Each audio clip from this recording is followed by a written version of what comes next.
Okidoki.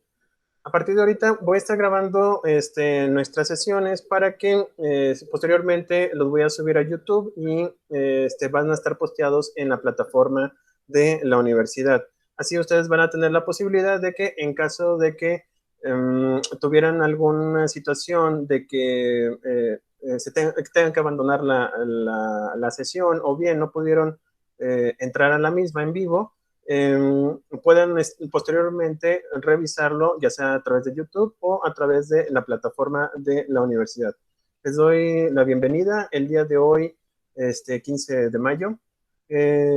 Vamos a continuar con lo que son las fuentes. Voy a retomar tantito lo que es las fuentes del derecho procesal civil y posteriormente vamos a ver algunos elementos relacionados con dicho procedimiento. Algunos antecedentes también en México, sobre todo, o algo, vamos, si nosotros conocemos cómo es que, Dios, cómo estamos posicionados, bueno, cómo estuvimos posicionados hace 2 siglos, pues tendremos la posibilidad de conocer cuál es nuestro presente y para poder llegar hacia el futuro. ¿Me pueden decirme si se alcanza a distinguir la diapositiva? Sí, maestro. Perfectísimo. Sí, maestro. Gracias. Ahora la segunda pregunta. ¿Se vio que se movió la diapositiva? Es decir, las fuentes indirectas. Ahorita lo pueden ver. ¿O se quedó con las fuentes directas? Están las fuentes directas, maestro. Y luego, ahorita ya lo cambié. ¿Están las fuentes indirectas? Pregunto. No, están perfecto. las fuentes directas. Ahora sí ya. No, ¿saben qué? Lo trato de hacer proyectar en la computadora de manera general, pero creo que no lo voy a poder hacer así. Si ven así como que hay una especie de falta de ortografía, la verdad es que me cambia el diccionario, la diapositiva a diccionario Estados Unidos, por eso van a ver así como que unas subrayadas, pero no es que estén con falta de ortografía, simplemente no la identifica. Como les decía la vez pasada, existen las fuentes directas que de ahí nosotros nos obtenemos las normas o los conocimientos de el por qué es el derecho civil o en este caso el derecho procesal civil.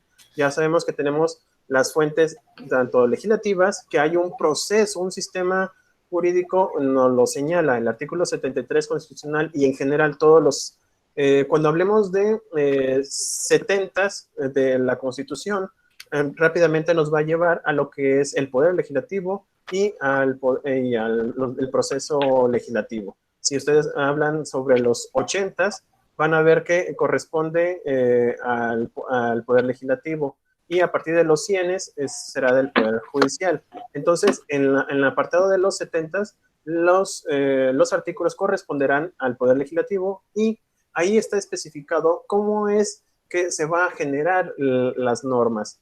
Es una fuente directa porque básicamente una de nuestros poderes, que es el encargado de generar las leyes, lo van a realizar a través de un procedimiento. Este procedimiento tiene que ser específico y tiene que tener ciertas características para que nosotros como ciudadanos se nos sea obligado. Recuerden que hay algunas normas que no son obligatorias. ¿Cuáles son estas? Son aquellas, generalmente son éticas o morales, que no tienen alguna secuencia. Es la de nulo crimen sine lege, no sé si se acuerdan de ese concepto, y corresponde precisamente ¿cómo se llama? A que no va a haber castigo si no hay una ley. O en este caso, tiene que tener un concepto de obligatoriedad. Como no es así, bueno, como estamos hablando ya de lo que son las fuentes directas, el Poder Legislativo es el encargado directamente. Hay un micrófono abierto, un favorzote, ¿lo podrían cerrar? Se nos agradecería muchísimo. Perfecto. Muchas gracias. Entonces, otra de las fuentes directas son las costumbres. Nosotros como sociedad nos encargamos que a través del tiempo y de una forma repetitiva o reiterada, hacemos acciones y esas acciones llega un momento en donde aplica algún tipo de obligatoriedad. E incluso esas costumbres, si una persona dentro de esa sociedad dejara de realizarlo, se vería mal. No sé si se han fijado, muchas veces el estar haciéndolo de forma repetitiva hace que la propia sociedad lo vea como algo habitual, y al momento de que alguien rompe con esa, con esa constancia, entonces la sociedad se defiende, o bien trata de reprocharle a aquella persona que no cumple con ese requisito. Pasa mucho, sobre todo en las poblaciones indígenas, o básicamente en toda la zona sur de nuestro país, en donde la costumbre es más importante que incluso las leyes o del poder legislativo. Tal es el caso en Oaxaca. Yo lo referencio en materia electoral porque es uno de mis campos, y resulta ser de que la costumbre en Oaxaca, en algunos municipios, es de que cuando hay una elección y existen tres candidatos que están compitiendo, resulta ser de que el que queda en primer lugar va a gobernar el primer día, el que queda en segundo lugar, digo el primer día, el primer año, el que queda en segundo lugar en el segundo año, y el tercero en el tercero. Es una costumbre, y es válida porque así lo ha generado o así lo ha establecido los tribunales, en este caso el Tribunal Electoral. También existen otras costumbres que, por desgracia, inhiben a los derechos a los grupos vulnerables. El caso también de las mujeres, en donde existen ciertas costumbres que se les impide a las mujeres, por ejemplo, votar, o bien desempeñar algún tipo de función. ¿Por qué? Históricamente hablando, o la costumbre, el hecho de que la mujer desempeñe dichas actividades ha sido reprochado por la sociedad malamente, y de hecho y afortunadamente ha cambiado mucho la historia al respecto, sobre todo a partir del 2011 con el caso de Radilla Pacheco. A la fecha se han modificado tanto esas costumbres, yo le llamaría malas costumbres, para enfocarnos a algo mucho mejor, alguna diversidad de derechos, y sobre todo la aplicación de manera equitativa de derechos entre hombres y mujeres. Y esto es gracias a la aplicación o inaplicación de costumbres. Repito, es un tema bastante amplio, incluso podría ser tema de tesis, pero nos vamos a quedar con eso. La costumbre es una fuente directa del derecho civil. También, no sé si también han visto, pero también tenemos como fuente directa los tratados internacionales. Existen alrededor de 109 tratados internacionales de derechos humanos en México, firmados y ratificados. Por ende, son obligatorios para los órganos internos del Estado, en este caso de México, y sobre todo, gracias a esos 109 tratados internacionales de derechos humanos, ha posibilitado que algunos procesos que se han vuelto muy legaloides, por decirlo de una manera un poco burda, pero el hecho de que existan ese tipo de tratados internacionales ha afianzado el sistema jurídico mexicano respecto a los derechos humanos. Gracias al bloque constitucional, nos ha permitido a que en cualquier proceso civil o cualquier tipo de derecho procesal, no sean violentados los derechos de cada ciudadano a través de esos tratados. Hay dos o tres de los años 70 y 80 en donde establece cuáles son los derechos civiles de los ciudadanos, y sobre todo cómo defenderlos a través ya sea de órganos internos del Estado de México, del país de México, o bien a través de la Corte Interamericana de los Derechos Humanos. También es una fuente muy importante para que ustedes en algún momento, en alguna demanda o en caso de amparo, pueden utilizar estos tratados internacionales, y el juez, como juzgador, valga la redundancia, va a tener la obligación de revisar esas normas internacionales, y va a aterrizarlo en el caso en concreto. ¿Ok? También tenemos otras fuentes indirectas. Ustedes lo han visto a través de los últimos cuatrimestres, y resulta ser que tenemos la jurisprudencia, los principios generales del derecho y la doctrina. El primero de ellos, la jurisprudencia, como bien saben, es ese actuar del Poder Judicial que tiene un contexto material legislativo. No sé si ustedes vieron o algún profesor les comentó sobre actividades o facultades materiales y formales. En este caso, si se fijan, lo que va a hacer el Poder Judicial es interpretar lo que quiso decir el legislador y lo va a aclarar hacia los ciudadanos. ¿Cómo? A través de una serie de resoluciones, le llamamos tesis. Esas tesis tienen que ser de manera consecutiva un criterio que se haya formado en una resolución durante 5 veces. Es decir, si se resolvió un caso de una forma y hubo otro caso que se resolvió de la misma forma y así sucesivamente hasta 5 resoluciones con el mismo criterio, con en los mismas situaciones, entonces estaremos hablando de jurisprudencia por parte ya sea del tribunal colegiado del circuito, de el pleno de los colegiados de circuito, la primera sala, la segunda sala y la Suprema Corte de Justicia. También tenemos lo que son la contradicción de tesis cuando en un circuito los magistrados determinan una situación de un caso en particular y existe o en otro circuito, en otras circunstancias, en donde el mismo caso resuelve de manera diferente. La Suprema Corte o las salas de la Suprema Corte van a definir cuál es el criterio a avalar o cuál va a ser el criterio a seguir. Y esta le llamamos fuente indirecta porque en principio de cuentas no existen. Vamos, están las normas y posteriormente a una interpretación a través de un análisis por parte de los magistrados y de los ministros, se va a lograr generar este tipo de fuentes. También están los famosos, los principios generales del derecho, que si bien no están establecidos en algunos momentos, ya sea en la Constitución o en alguna ley, lo cierto es de que estos van a regir a nivel nacional e incluso internacional. Hay principios generales del derecho internacional, en donde nos van a permitir a resolver algún caso en particular sin necesidad de tener alguna norma que lo establezca. Está el principio de la no retroactividad. No lo vamos, está señalado algún párrafo en la Constitución, pero como tal, la interpretación o la sensación de justicia por parte de estos principios generales se va a generar a través de la interpretación de los jueces, los ministros o los magistrados.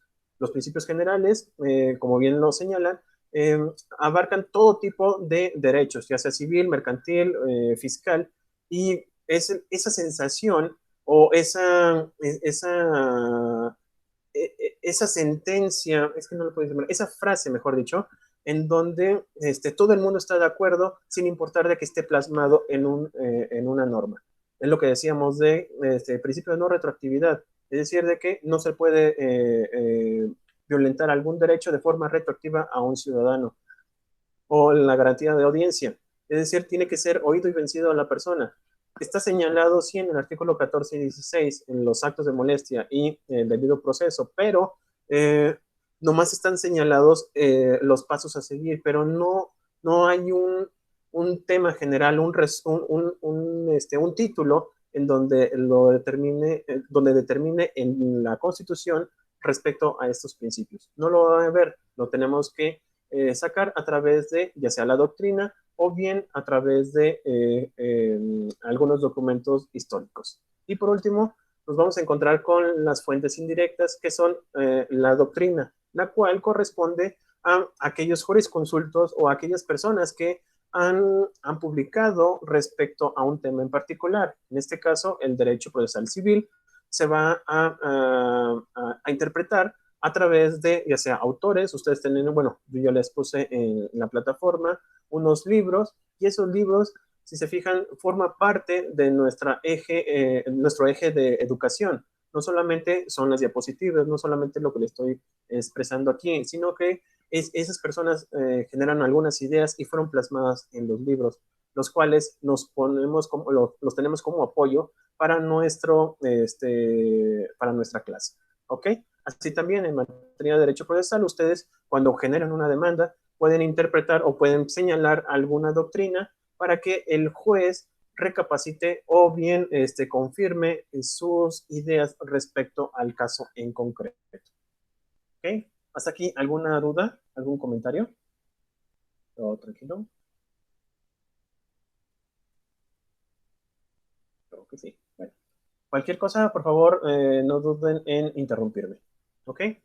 Luego, la evolución histórica del derecho procesal mexicano. Lo vamos a ver de manera rápida, pero créanme que incluso el sistema procesal mexicano dentro de la prehistoria, perdón, en la época prehispánica, eh, estaba muy bien organizada. Teníamos nuestros jueces menores que se encontraban en cada uno de los barrios, en este caso en el Calpulli, para las zonas nobles de los mexicas. Y en este caso, estos jueces menores tenían un orden jerárquico a través del Tlaxcatl. En particular, lo que hacía era, si había algún problema, algún conflicto en el barrio, estas personas eran las encargadas de resolverlo, sin necesidad de ir a un juez, bueno, en este caso a una autoridad que le resolviera, porque, aunque no lo crean, existían archivos, existían juzgados, así como vamos aquí a la glorieta del Quijote, en donde está el Palacio de Justicia, también existían un ordenamiento de justicia prehispánica en donde se resolvían los problemas de forma pequeña, hacían como una especie de pirámide en donde la base o la gran parte eran resuelto a través de las autoridades de barrio. Posteriormente, los que eran más complicados o que tenían alguna relación de índole más trascendental, se resolvía a través de en este caso, el Teucli. En particular, lo que hacía era ordenarle a los Tequitlatoque o notificadores, y eran los encargados de realizar las citaciones cuando había un conflicto, se presentaba ante el Teutli y no sé si se acuerdan de los notificadores, lo que hacían era citarlos para que fueran oídos en una audiencia y posteriormente se resolviera el conflicto. ¿Ok? También existían algunos, ¿cómo le puedo decir? Como algunos policías que eran los encargados, por ejemplo, en los mercados. Bueno, aquí en México es muy común los famosos tianguis. Ahí en México, no, cuando estaba Tenochtitlan, habían unas zonas que eran de comercio. En esos se encontraban algunos funcionarios o alguaciles que llamamos tecatli, y lo que hacían era de que en ese instante, cuando se generaba el conflicto, ellos iban a resolverlo. Ellos iban a, a oír a las personas y en ese momento se iba a determinar y lo conducente. Y lo que se determinaba no era atacable por ninguna autoridad. Aquí no existía una segunda instancia, materia de amparo. Allá automáticamente se resolvía y tenía la autoridad el Tecatli para poder sancionar a alguno de las partes cuando estos provocaban o realizaban algo indebido. ¿Ok? Y por último tenemos algo que le llamábamos un tribunal superior, que era el Tlaxcatl, que estaba sobre el tribunal de primera instancia. En estos eran un grupo, un cuerpo colegiado de 4 miembros cuyo presidente lo que hacía era como dirigir este grupo colegiado, y cuando se le daba cuando había algo muy trascendental, este tribunal lo que hacía era resolver respecto a una sentencia que hayan hecho de un tribunal inferior. Es decir, teníamos también nuestra segunda instancia. Obviamente, estas instancias tenían que ser de algunas actuaciones o algunas situaciones muy trascendentales. Eran, por ejemplo, en materia penal o en materia civil. Existían unas situaciones, vamos, imagínense la época en donde había muchas guerras y sobre todo los castigos eran muy severos. Entonces, al grado de que estaba la posibilidad de la pena de muerte. Entonces, había un grupo, un tribunal encargado de resolver alguna situación de conflicto que implicaba la pérdida de la vida. Y esto lo hacían estos tribunales. O bien, repito, cuando había algo trascendental que se requería la intervención de estos tribunales. Estos no eran permanentes, solamente se trataban vamos, se generaban cuando se daba este conflicto. Por ejemplo, los límites de tierra. Y sobre todo, en aquel entonces, imagínense, en Tenochtitlan, en donde pues la tierra era muy valiosa, ya que era muy poca dentro del lago bueno, el lago de Texcoco y en toda la zona que estaba marginada en este lago. Entonces era muy apreciado el terreno y los límites eran en algunas ocasiones algún tipo de problema y eran resueltos por estos tribunales.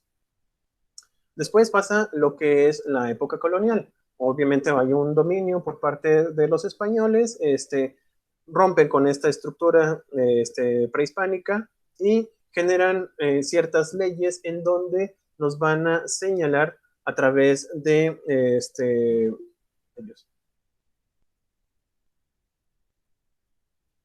Okidoki. Ok. A través de... ya se me fue. Ok. Se hace la conquista y empieza a haber una serie de leyes que van a aplicarse única y exclusivamente en América. En particular, surge en la institución del Consejo de Indias, que era el encargado o era la autoridad suprema encargada de resolver los conflictos, ya sea, por ejemplo, de residencia en contra de los virreyes, los oidores, los altos funcionarios, los cuales siempre estaban sometidos a ellos. Era en sí un tribunal constituido para resolver este tipo de conflictos o cuando tenían conflictos estas autoridades. ¿Ok? También existió la primera audiencia que se da en 1528, prácticamente 3 años posterior a la conquista de México. Ya teníamos una primera audiencia que era la encargada de generar... sí, bueno. Profe. Sí, dígame. Y también la Inquisición. La Inquisición jugó un papel muy importante aquí en la colonia, porque a veces se les dictaba sentencia a gente que tenían poder y economía para que precisamente quitarles todo esto. Oh, sí, excelente, tocayo. Tienes toda la razón. No lo puse aquí porque no acabaríamos, pero tienes toda la razón. Y yo me acuerdo de un caso en Querétaro. De hecho, la parte de hay unos acueductos muy importantes en Querétaro. Hay una ruta del queso allá y hay una hacienda que fue quitada a un terrateniente bastante importante y precisamente fue a través de este procedimiento. La única forma de someter a esta persona y de quitarle todas las tierras es cuando fue un obispo a su casa. Le hacen la presentación, hacen todo, iba a decir faramaya, pero le hacen una comida, una cena, y resulta de ser de que esta persona a la que le quitan todas sus tierras era judía. Sin embargo, tenía ciertas características, vamos, tenía algunos ornamentos de carácter católico. ¿Qué fue lo que pasó? Al momento de que llega este obispo, lo que hace es, lo acusa de que le hizo brujería en la comida, que empezó a sentirse raro. Digo, yo creería que se sentía raro por el vino que se tomó, pero gracias a eso lo acusan y le quitan las tierras a través de la Santa Inquisición. Es increíble, es una historia, después les doy el libro de ciertas curiosidades de la Inquisición en México. Y sí, era un procedimiento en materia penal. ¿Escucha algo? Aquí tengo. Perfecto. Muchísimas gracias. Vamos, la situación fue tal, o esta, vamos, la Santa Inquisición hacía sus propios procedimientos, además que estos, eh, es que lo puedo tomar como procesal civil y también puede ser procesal penal. Recuerden que la división de procedimientos, en este caso, la división entre lo civil y lo personal o materia penal, se empieza a enfocar a través de la codificación decimonónica de Napoleón. Napoleón ya empieza a estructurar y señala qué es lo civil, qué es lo penal, qué es lo administrativo, a través de sus libros. Para nosotros, en la época de la Inquisición, vamos, había este juego de lo religioso y lo civil. Sin embargo, tienes toda la razón, Tocayo, es otra de las instituciones que se arraigaron aquí en México y generaron procesos, ¿ok? Bueno, este, para poder continuar, llegamos a la época independiente. En esta época independiente tenemos hasta 1857 una estabilidad. Recuerden que nuestra historia a partir de la independencia pues es un poquito catastrófica, la verdad. Eh, Seguimos utilizando durante más de 30 años los códigos españoles porque nosotros no generábamos leyes. Después les voy a mandarles un link en donde eh, la Universidad de Nuevo León hizo una biblioteca digital de todos los libros que había en la época, ya sea en materia marítima, en materia civil, en materia mercantil. Yo en lo particular, a mí me gusta mucho porque tiene algunos conceptos en materia electoral, pero están todos digitalizados y relativamente, aunque sean muy antiguos, son muy poquitos. Las compilaciones son muy, muy escasas o son muy reducidas precisamente porque no había legislación en aquella época en ninguna de las materias. Hasta en tanto no nos estructuráramos como país, luego nos empezamos a estructurar, por ejemplo, en 1824, y resulta ser de que perdemos más de la mitad de la parte inferior a través de tratados, bueno, en este caso a través de separación de todo lo que era Guatemala, bueno, llámese Guatemala no nomás el país actualmente, sino todo lo que era Centroamérica, y precisamente por estos conflictos que se daban. Después hubo alguna serie de tentativas de independencia, ya sea de Zacatecas, de Yucatán, de Coahuila, en la parte de arriba, que se logró, que fue la de Texas. Y para no hacerles el cuento largo, resulta ser de que tenemos nuestro primer ley de procedimientos el 4 de mayo de 1857. En este caso fue expedida por Comonfort y a pesar de tener 181 artículos, como tal no era un código, o sea, no era como nosotros tenemos actualmente en donde nos dicen cuáles son los pasos a seguir para en caso que haya un conflicto entre civiles. No existía como tal y lo peor de todo, no existía una estructura de jueces que pudiera resolver esta situación. Y peor aún,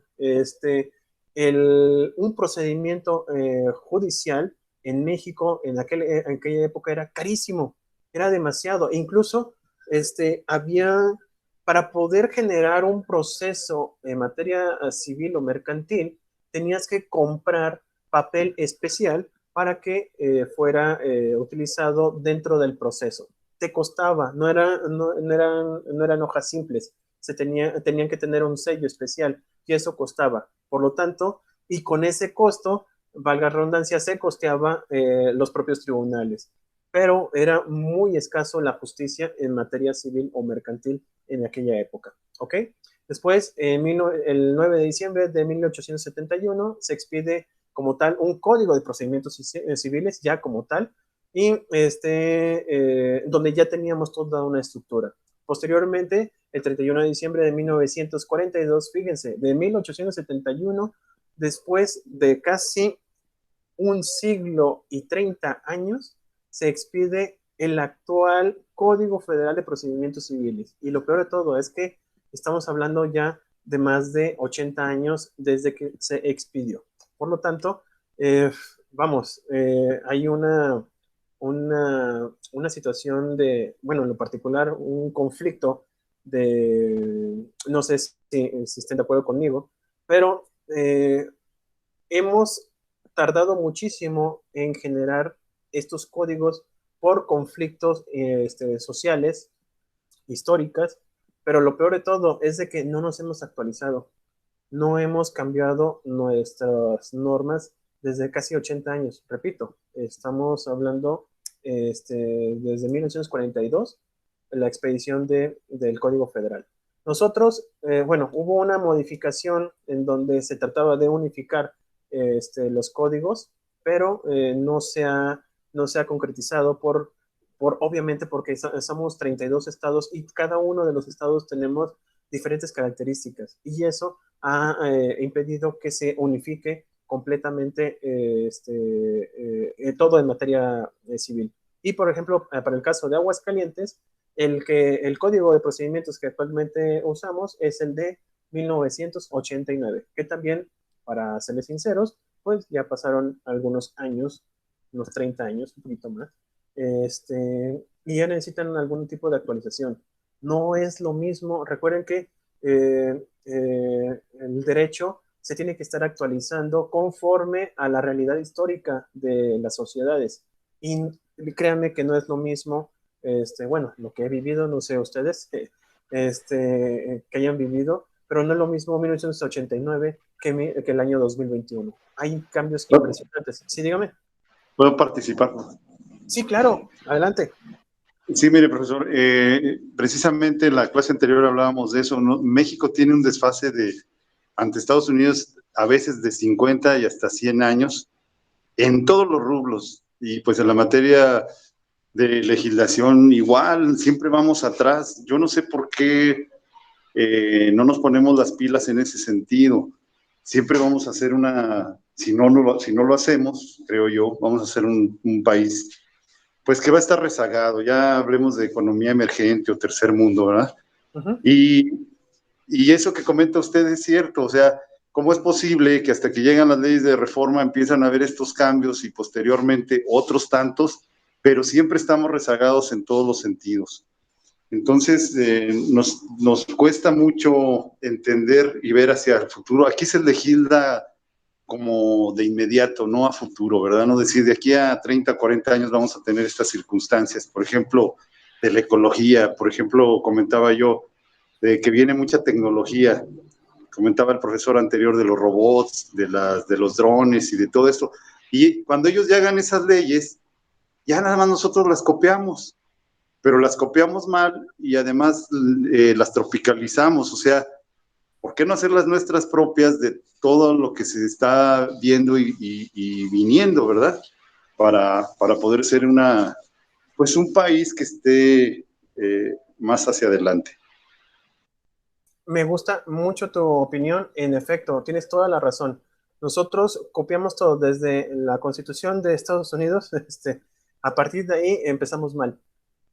Muchas cosas que hemos implementado aquí en México, las implementamos ya sea de manera anacrónica, y me refiero a que, vamos,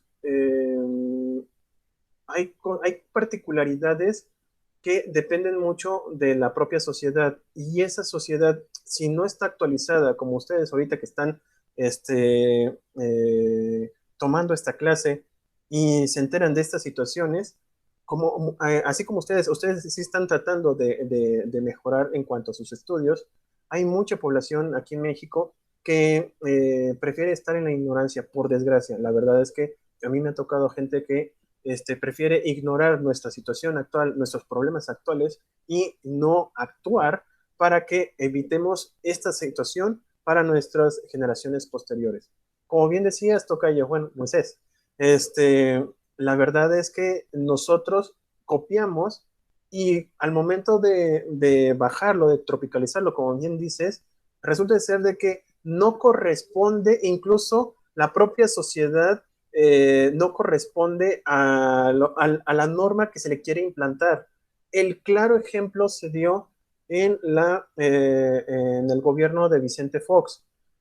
En aquella época hubo un boom en tecnología, al grado de que todos y cada uno de los del G20 tenían la posibilidad de que hubiera escuelas con computadoras y con idioma inglés. De hecho, es una de las tantas cosas que se trataron de hacer en aquella época, y resulta de ser de que hicieron modificaciones a las normas para que todas las escuelas tuvieran computadoras. Pues resulta ser de que en algunos casos, en algunas sociedades y sobre todo en algunas poblaciones del país, pues ni siquiera tenían internet y no tenían electricidad. Y peor aún, les llegaron esas computadoras. No estaban las normas que se estaban generando o que estaban reformando en aquella época, no estaban acorde a la población en donde se le tenía o se les estaba presentando esta renovación, por decirlo de una manera, de normas. Simplemente se aplicaron mal, y el resultado fue de que todas esas computadoras muy bonitas y todo quedaron arrumbadas en una covachita, que para colmo de los males es de que terminaron siendo basura. Así de sencillo. Entonces, México, en lo particular, aquí en la materia de derecho civil, pues precisamente debe haber cambios, y se los tomo o se los pongo en la mesa para que ustedes en algún momento de nuestra historia, ustedes cuando sean legisladores, si alguien tiene ese proyecto o ese camino, o bien que sean algún servidor público, lo tengan en cuenta y vean que nosotros tenemos que, bueno, ustedes como abogados tenemos la necesidad o la obligación, en este caso, de que modifiquemos. Ustedes ya están conscientes de esta situación, y lo que pues yo como maestro les conmino es de que modifiquen, pero modifiquen de manera razonada. Es decir, si vamos a modificar, que es un hecho que se tiene que hacer, la modificación de normas, se hagan conforme a nuestra realidad histórica, y sobre todo para que vayamos a buen camino, y sobre todo a mejorar nuestras tecnologías. Por ejemplo, el claro ejemplo es en materia de robótica, o bien en este año que fue de pandemia, hubo infinidad de cambios en cuanto a contratos, porque ya no se tenía que hacer de manera personal. Debieron haber habido una serie de protocolos para la compraventa entre civiles, y no se realizó, o bien se les olvidó, o simplemente no quisieron hacerlo. Pero esas situaciones provocaron que en este momento haya algún tipo de conflicto en materia civil, y por incumplimiento de algún contrato, o alguna prestación de servicio en materia civil, no se realizó precisamente por la pandemia, que no fue solucionado en su momento. ¿Ok?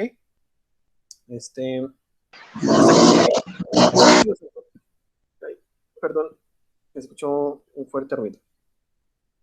Ok. Ahora vamos a ver lo que es el proceso y juicio, y diferencia entre procedimiento y juicio.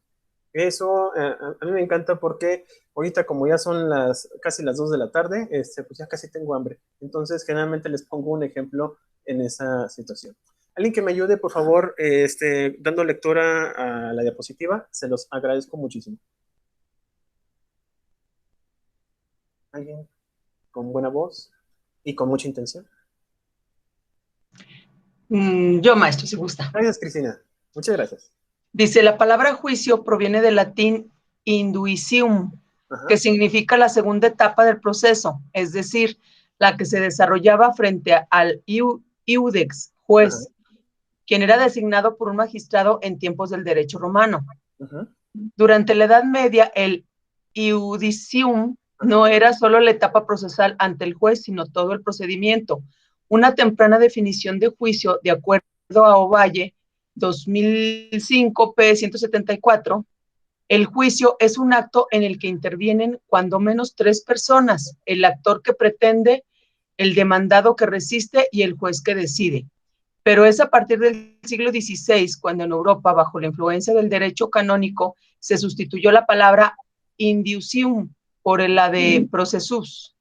Processus iundiuci y processus inducicalis que es la primera gran separación de los conceptos que hoy conocemos. Sí, muchísimas gracias, Cristina. En efecto, la palabra va a provenir, ya había en Roma existían, para que llegaran ante el juez, se tenía que preparar el juicio, bueno, en ese caso, el caso. Por eso, no sé si se han escuchado que se hacen los medios preparatorios. Los medios preparatorios es todo aquello previo a que se vaya ante el juez y este juez decida.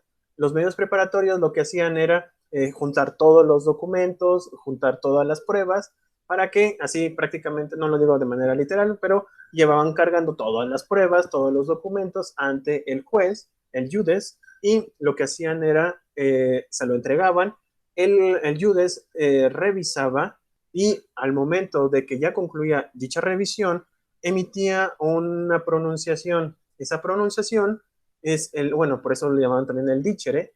Lo que hacía era señalar qué era lo correcto al momento de resolver dicho juicio.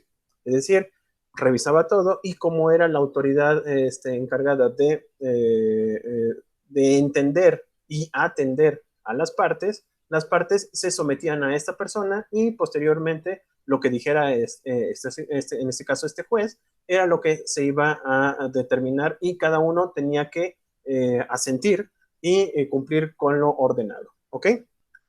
Era muy importante. De hecho, en materia de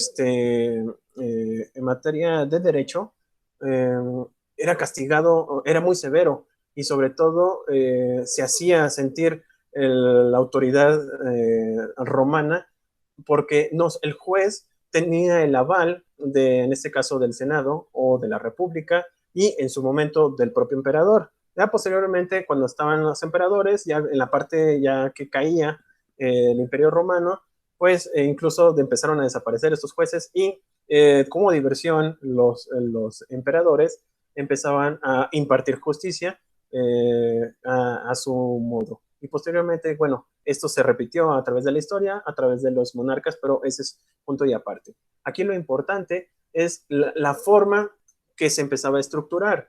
Ya teníamos los tres elementos, o la tripartita del procedimiento. Es decir, está el juez, y este juez va a resolverle a la parte demandante la situación que se encuentra en contra de la parte demandada. En esta ocasión va a analizar, va a revisar, van a argumentar, y posteriormente van a determinar. ¿Ok? ¿Alguien que me ayude, por favor, en la lectura de este?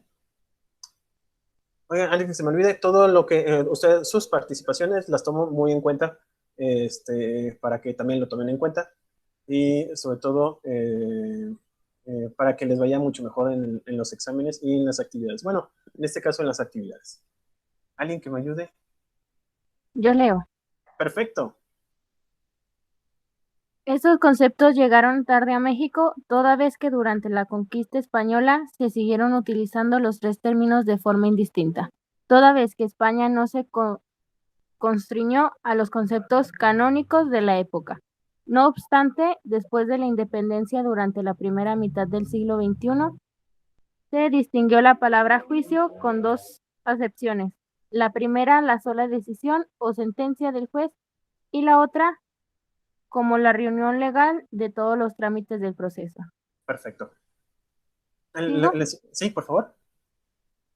Es preciso señalar que la legislación mexicana ni la doctrina admite que se identifiquen los términos proceso y procedimiento, aún utilizando la última dentro del derecho procesal, ya que la palabra procedimiento es sinónimo únicamente de la manifestación externa y formalista del desarrollo del proceso o de una etapa de este, pero no comprende todas las relaciones jurídicas que se establecen entre los sujetos del proceso ni la finalidad compositiva de este.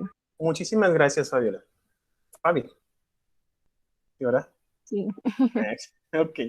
Entonces, rápidamente, Cuando se crean, se hace la modificación de los términos, es decir, el procesum o el procesus, y llega a España.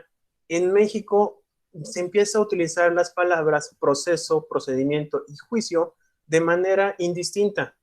Es decir, si se fijan, siempre decimos, es que tengo un procedimiento, es que tengo un proceso o tengo un juicio. Esas tres palabras son, para México o nuestra cultura, las identifica como algo sinónimo, como algo equitativo, igualitario, mejor dicho, y sobre todo, lo podemos utilizar de manera indistinta. Sin embargo, tiene unas características cada una que nos permite caracterizarlas o diferenciarlas. ¿Ok? ¿Alguien que me ayude? Ya nomás para diferenciar estas, ay Dios, estos términos. Con toda confianza. Yo, maestro, nadie se anima. Anímense. Es que sabes que no, como no tengo la computadora, yo no alcanzo a leerle. No se preocupen. Y entiendo eso. Pero todos los compañeros, estamos reunidos más de 10 personas. Con toda la confianza, en serio, nadie, van a verlo durante las siguientes semanas. Espero que se pueda resolver. Esto lo podemos, resolver, me refiero a de que tengan esa confianza, ese gusto por la materia. Y les prometo de que nadie se burla, y sobre todo en lo particular, yo soy muy enérgico para castigar a los compañeros que se burlen de las otras personas. Aquí es para expresarse. Cualquier idea, cualquier sensación o cualquier opinión que tengan, para mí es válida al 100%. No tengan el temor de hablar, y sobre todo tengan la confianza de que yo les estaré apoyando en lo que ustedes quieran. Buenas tardes. Bien, maestro. Bueno. Buenas tardes. Buenas tardes. Alfonso. Buenas tardes, Alonso. Como ya dijo que ya no se va a burlar nadie ni eso, bueno, pues yo entro. Eso, Chihuahua. Sí. No, es que no quiero quitar mi micrófono. Bueno, okay. Dice unidad 3, proceso y juicio. Dice diferencia entre proceso y procedimiento y juicio. Dice procedimiento. Se compone de la serie de actuaciones o diligencias sustanciadas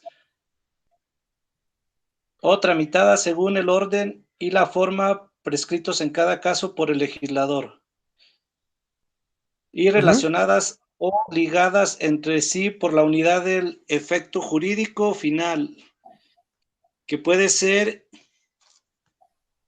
en un proceso o de una fase suya. Es que lo estoy leyendo en mi celular, por eso sin me problema, paro mucho. No te me ocupes, te lo prometo. Sí. El proceso es el conjunto de actos regidos por la ley y realizados con la finalidad de alcanzar la aplicación judicial del derecho objetivo y la satisfacción consiguiente del interés legalmente tutelado en el caso concreto, mediante una decisión del juez competente. Perfectísimo.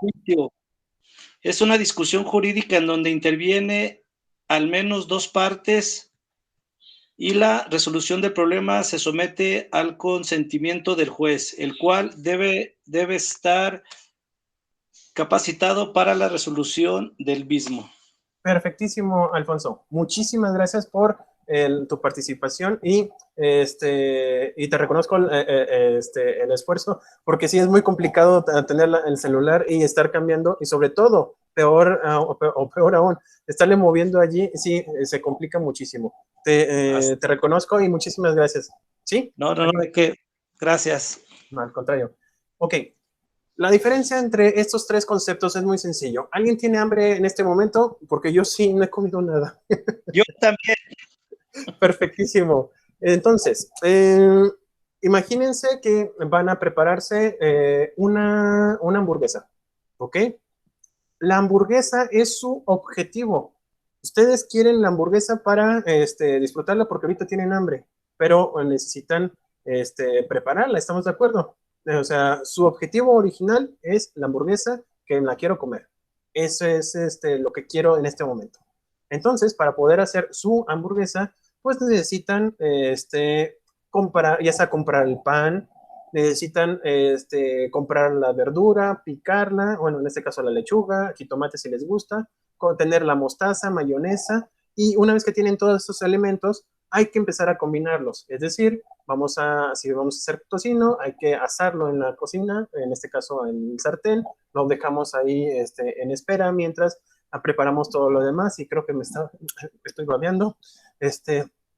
El caso es de que una vez que terminamos y preparamos, ponemos el pan, la verdura, la carne, le ponemos el tocino quizás, le ponemos mostaza, a algunos les gusta, mayonesa, lo preparamos y ya tenemos la hamburguesa. Así como se los dije, así es la diferencia entre el proceso y procedimiento. El proceso es la definición que la propia ley le señala que identifica dicha materia o dicho conflicto. Es decir, estamos hablando de un procedimiento ordinario sancionador. Ese es el título, ese es el proceso, ese es lo que vamos a conseguir al aplicar las normas de esa materia. En este caso, una vía ordinaria civil o una vía ejecutiva civil está señalado en nuestro código. Está el título, eso es lo que necesitamos o eso es lo que vamos a utilizar en nuestra norma. Si hay alguna actuación o algún hecho que se encuadre en otro tipo de procedimiento, nos vamos a buscar ese otro procedimiento y ese va a ser el título o va a ser nuestro objetivo final para obtener algún tipo de justicia. Y el procedimiento son las partes de la hamburguesa.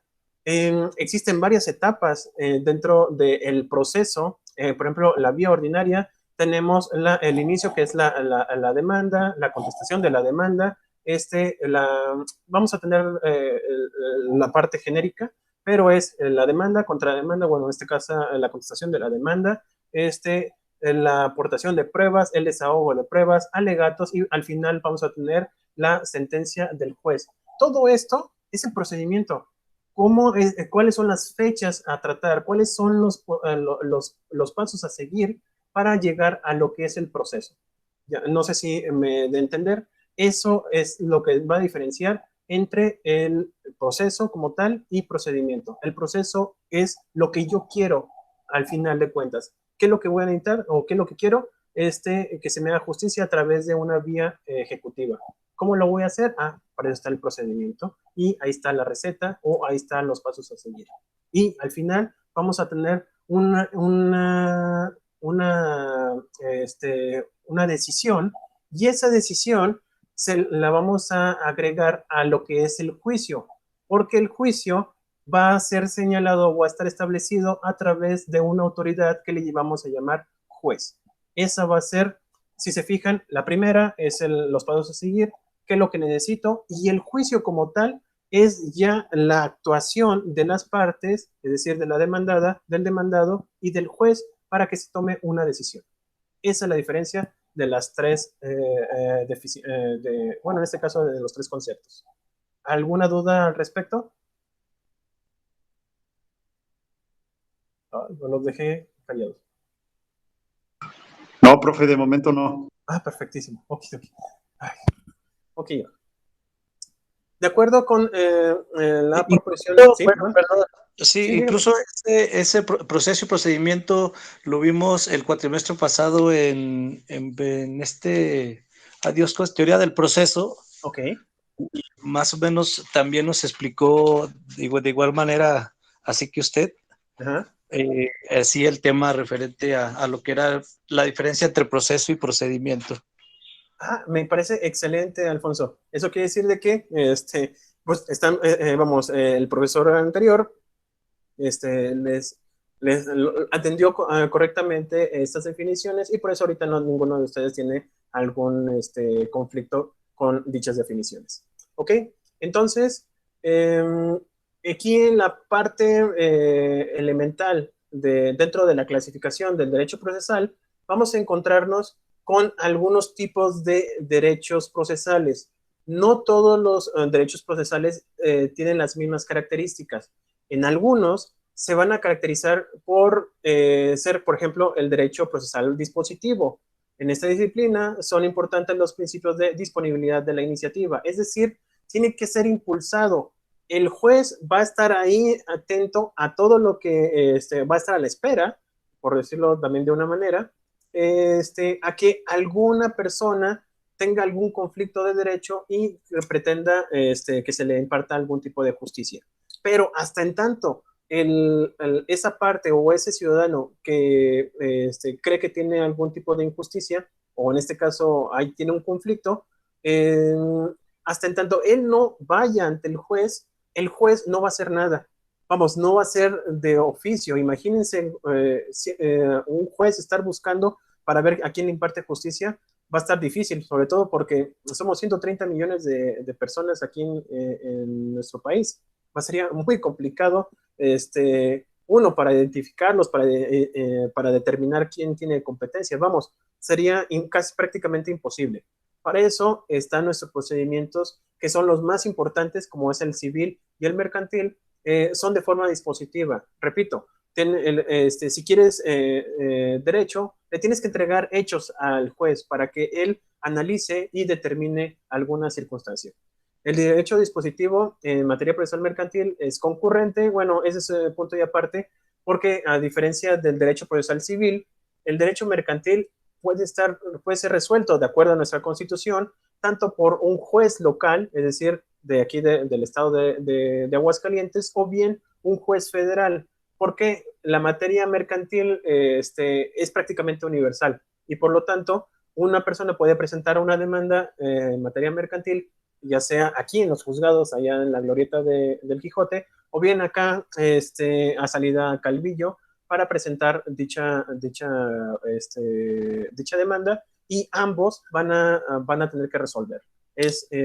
Porque así está establecido en nuestra propia Constitución.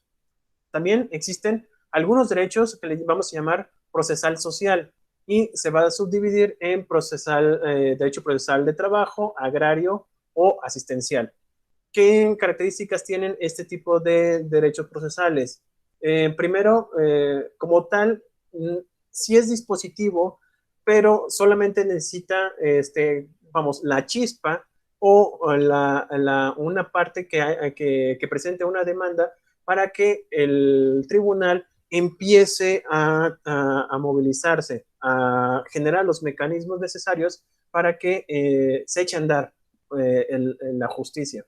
En materia de trabajo, bastará con que presenten un escrito en donde señalen que se le violentaron sus derechos laborales para que ya sea la Junta de Conciliación y Arbitraje o la Profedet, la Procuraduría Federal Defensora de los Trabajadores, apoyen al trabajador para que se le imparta justicia. ¿Por qué? Porque es un procedimiento social, es decir, nace de la Constitución como un derecho social y sobre todo tiene características de defender a aquellas personas o a aquellos grupos vulnerables históricas que se les ha hecho algún mal de forma histórica. En materia agraria no se diga, en los ejidatarios.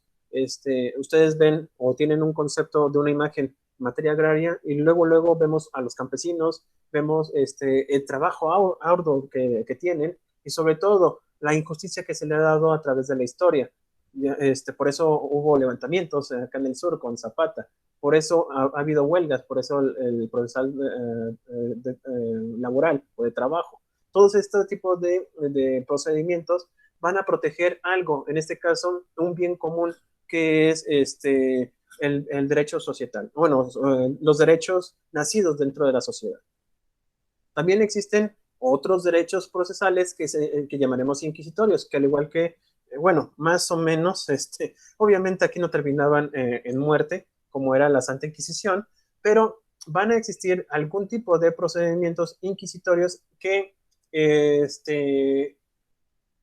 que la propia ley o norma faculta a la autoridad a fin de que se esclarezca alguna injusticia o alguna controversia de la norma.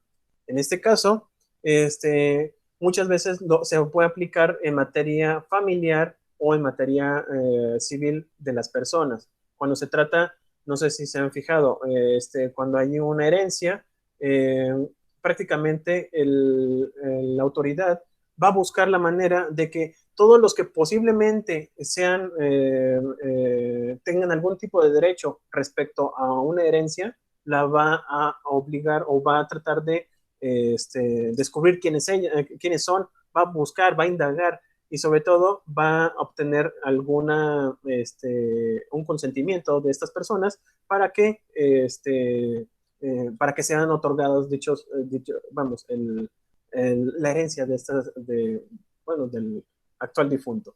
Vamos, la parte inquisitorial se refiere más que nada a las facultades que tiene la autoridad para investigar dentro del procedimiento. Acá, repito, en materia mercantil o civil, no va a hacer nada el juez hasta que se lo pidan. En cambio, acá en estos procedimientos va a buscar, nada más con el simple hecho de haber presentado la demanda, va a buscar, va a indagar, va a llegar al origen del conflicto. Y por último, vamos a tener lo que corresponde al derecho procesal constitucional. Le puedo llamar como que el procesal elite. Gracias a este tipo de procedimientos que se encuentran en nuestra Constitución, vamos a proteger nuestro ordenamiento jurídico a nivel nacional e internacional. Recuerden que gracias a estos tipos de procedimientos constitucionales, pues tenemos la acción de inconstitucionalidad, la controversia constitucional y tenemos algo muy importante que le llamamos amparo. Amparo es el procedimiento procesal, un derecho procesal constitucional más importante, bueno, dentro de los más, es que todos son importantes, pero para nosotros como ciudadanos, el más importante es el amparo. Gracias a este procedimiento o a este juicio de amparo, vamos a defender nuestros derechos humanos. No sé si ya lo vieron en esta materia con otro profesor, pero yo les recomiendo muchísimo que le pongan mucha atención porque es una materia muy exquisita. La verdad es que en un cuatrimestre no sería suficiente, creo que son dos cuatrimestres, pero aprenden muchísimo porque gracias a este tipo de amparos da la posibilidad incluso de que una persona que injustamente esté en la cárcel obtenga su libertad.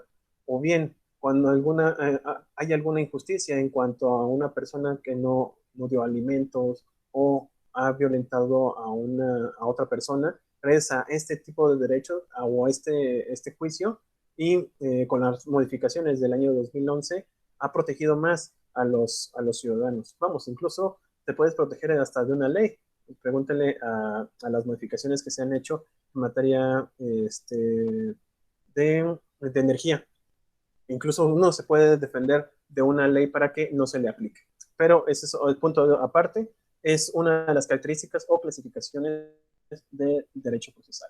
En cuanto a los criterios que permiten sostener una unidad fundamental del proceso, vamos a entender de que todo el contenido de un proceso es un litigio.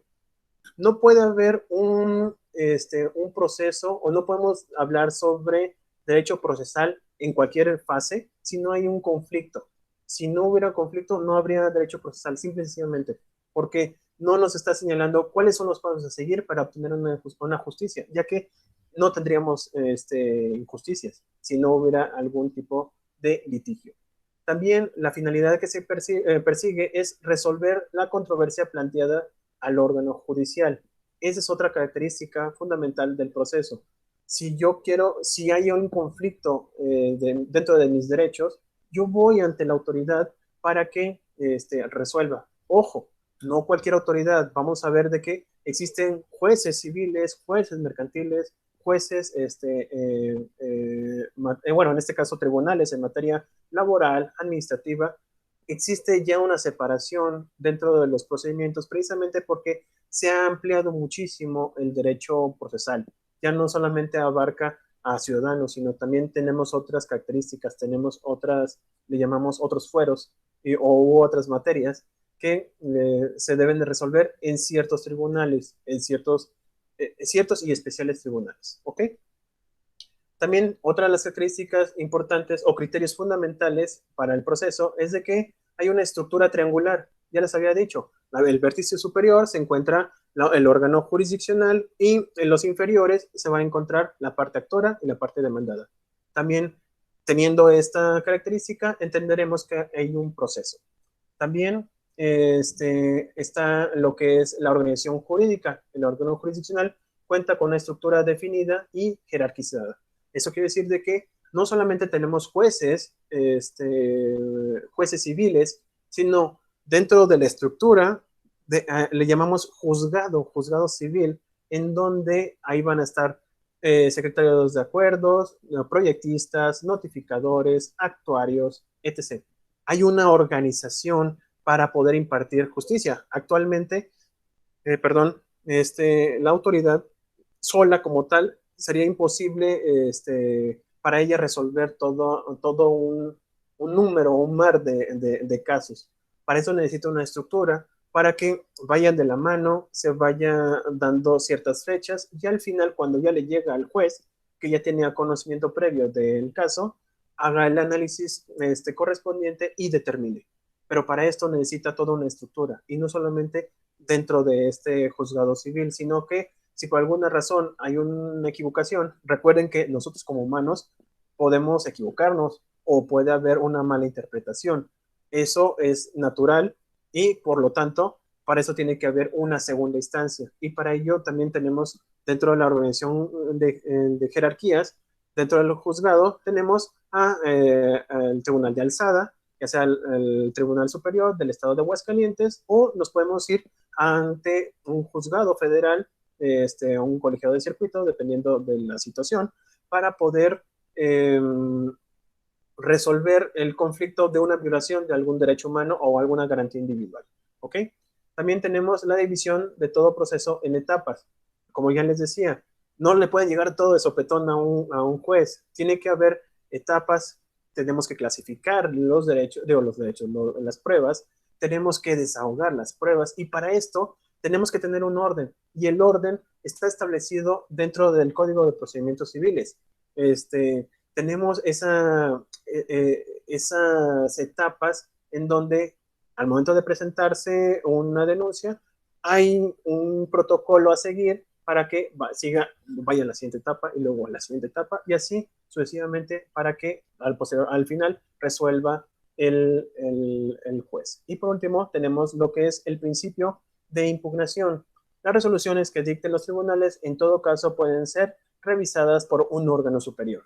Esto es definitivo, repito, nosotros como humanos nos equivocamos. Vamos, no digo que sea un sinónimo, pero al ser posible, que haya una posibilidad de ser perfectibles nuestras actuaciones, eso también implica que pueda resolver de manera equivocada alguna autoridad. A lo mejor, no a lo mejor, generalmente lo que decidimos o lo que dicen las autoridades son correctas y se realizaron conforme a las normas. Sin embargo, una o dos veces se puede equivocar, puede haber no sé, existen X cantidad de hechos o actividades que se pueden confundir o quizás a lo mejor violentar de manera culposa o dolosa algún procedimiento. Para eso están los órganos superiores que van a revisar el actuar de dicho juzgado y van a determinar si cumplió con todos los requisitos legales o incluso de derechos humanos. ¿Ok? ¿Cuáles son las fases procesales? Y con esto vamos a concluir el día de hoy para que se vayan a descansar. Vamos muy bien, de hecho, en cuanto a diapositivas y sobre todo para que ustedes tengan la oportunidad de descansar. Es que 2 horas son demasiado bueno, en lo particular se me hace demasiado estar sentados o estarme escuchando. Si yo mismo a veces no digo que me aburro, pero sí hay conflicto incluso de estar viendo de forma borrosa. Ahora imagínense ustedes que están escuchándome a través de audífonos o a través de esta videoconferencia. Mejor, alguien que me ayude, por favor, con esta diapositiva. Con confianza. Yo, maestro. Adelante, Cristina. Concepto de etapas procesales que proporciona el Diccionario Jurídico Mexicano, 1994, de la Suprema Corte de Justicia de la Nación, escrito por José Ovalle Favela, son las fases que se agrupan los actos y hechos procesales, a través de los cuales se concreta y desenvuelve el proceso, de acuerdo con su finalidad inmediata.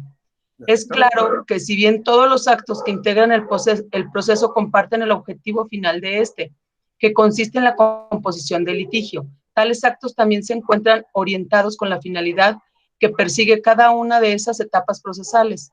Estas, además de su integración teleológico, tienen una vinculación cronológica, en cuanto que los actos que comprenden se verifican progresivamente en el tiempo, en plazos y términos precisos, y lógica en razón de que se enlazan entre sí como presupuestos y consecuencias. Muchísimas gracias. Las fases procesales son una serie de mecanismos dirigidos a resolver o a impartir justicia, pero se van a realizar de una forma subsecuente. Le llamamos aquí lógica y de plazos precisos. Para empezar, en nuestro código civil, ya sea de Aguascalientes o el federal, está establecido cuando inicia. Primero que nada, se señala cuál es la fecha límite para poder ejercer este derecho. No cualquier persona puede ir ante un juez y decir, oiga, fíjese que hace 70 años mi abuelo le quitaron sus tierras y resulta ser de que, no, o sea, vamos, le va a decir el juez, espérame, para empezar, tú no eres el titular. Segundo, fue hace 70 años. Y tercero, de acuerdo a nuestro Código Procesal Civil, ya caducó o ya prescribió en este caso su acción en contra de aquella injusticia que se le dio. Obviamente, no puede estar latente tanto tiempo a cualquier derecho de un ciudadano. ¿Por qué?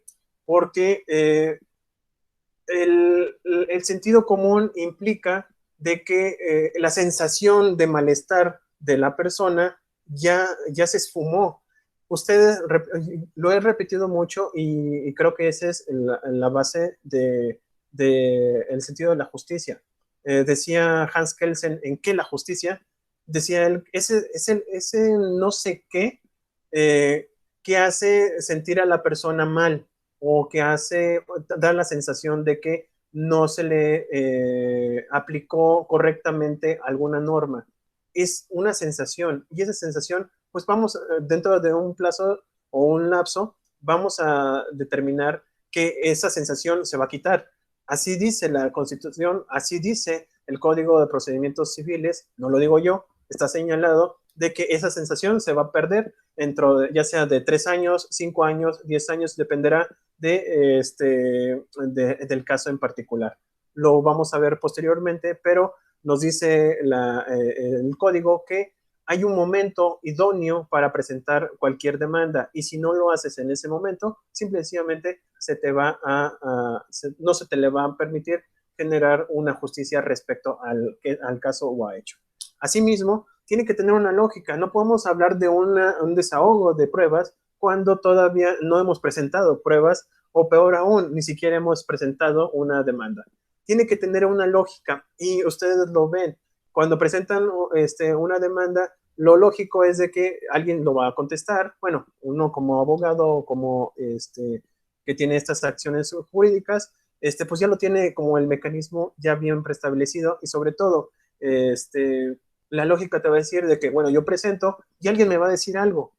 Por lo menos, si yo ignoro lo que es, cuál es el procedimiento de derecho civil, la lógica me va a decir, si yo le digo algo a una autoridad, mínimo ella me tiene que contestar, o estoy en la latencia de que me va a contestar algo. X, no sé, cualquier cosa, pero me va a decir algo, si está bien, si está mal, que te faltó esto, que te faltó otro. La autoridad lo va a señalar. Entonces, la lógica va a ser de que hago la demanda, va a haber una contestación, va a haber pruebas, desahogo de pruebas, alegatos y resolución. Eso es lo que nos va a definir las fases procesales y sobre todo lo vamos a ver con calma en próximas clases, bueno, en la siguiente clase, yo creo, ¿sí? ¿Escucha? Alfonso, ¿quieres decir algo? Sí, profesor, perdón. Por ejemplo, aquí en este caso de esto, de lo que está platicando y eso, ¿se podrían llevar a cabo esas etapas procesales? Por ejemplo, una demanda de pensión alimenticia para una mujer. Uh-huh. Hay, no por solamente... ejemplo, ¿perdón? Sí, continúa. Digo, hay, por ejemplo, ¿qué etapas, por ejemplo, se llevarían en este caso? Está interesante. Así de manera procesal. Ok, bueno, las que le dije, hay una presentación, una demanda por parte, ya sea de la mujer. Ojo, actualmente no solamente las mujeres pueden pedir pensión alimenticia. Sí, por alguna razón el hombre se encuentra sin posibilidad de obtener algún tipo de trabajo y la mujer que en su momento estuvo como esposa de esta persona, tiene la obligación de mantener al esposo hasta en tanto no tenga un modo de subsistir. Entonces, esto ya se equilibró. Pero, Alfonso, en lo que me señalas, es un tipo de proceso distinto. No sé si, bueno, ahorita lo hablamos.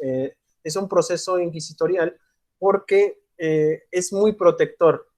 ¿A qué me refiero a esto? A que una vez que presentan la demanda, en este caso para una pensión alimenticia, tiene ciertas características, sobre todo de confidencialidad. Incluso cuando se presenta y se admite por parte de la autoridad, bueno, primero obviamente se presenta la demanda, se leen los requisitos por parte del juez de lo familiar, y una vez que cumple con los requisitos señalados en la demanda, lo que va a hacer el juez es darle protección, hacer medidas preventivas a favor de la persona que está solicitando los alimentos. No solamente la esposa, sino también para los hijos. Lo que va a hacer es fijar una pensión provisional a favor de esta persona, de la parte actora, mientras se lleva a cabo todos los procesos. Es decir, se le va a dar seguimiento, se va a dar todas las etapas, pero primero se va a dar una medida provisional que son alimentos.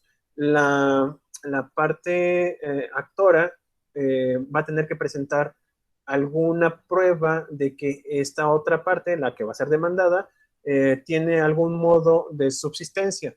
Entonces, incluso el juez lo que va a hacer es indagar, va a revisar, ya sea en cuentas bancarias. El juez tiene la posibilidad de, en cualquier momento, solicitarle a Bancomer, a Banamex, a cualquier entidad bancaria o institución bancaria, tiene la posibilidad de investigar, de indagar, sobre todo si le dice que está trabajando en algún lugar, el juez va a investigar y va a revisar si efectivamente está trabajando ahí, para que se fije una pensión provisional a favor de la persona que está demandando. Bueno, en este caso, la parte actora.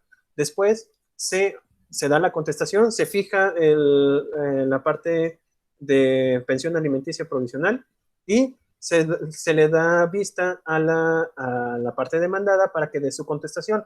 Y a partir de aquí, todo lo demás va a ser igual. Es decir, va a haber pruebas, desahogo de pruebas, alegatos y al final una resolución. Prácticamente todos los procesos tienen estas características. Obviamente tendríamos que verificarlo en lo particular porque en materia familiar los plazos son distintos en materia civil.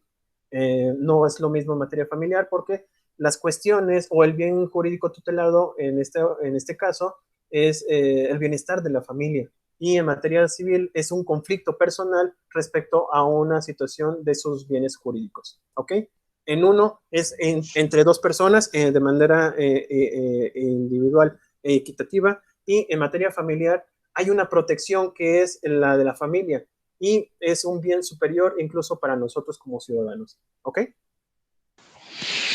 Muchísimas gracias, profesor. De nada, estoy para servir y cualquier cosa, pues va a estar grabado lo que acabo de decir, por si no lo dije de una manera un poco más clara. Pues hasta aquí va a ser, espero que sí.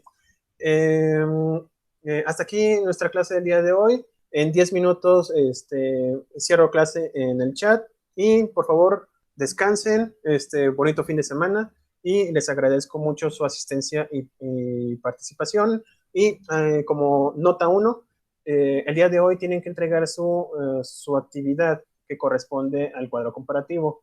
Y ya tienen las diapositivas arriba, nada más es cuestión de que las revisen y nomás hagan el cuadro comparativo o bien a través de alguna página de internet que encuentren la información, la descarguen, la sinteticen y la presenten a las actividades, ¿va?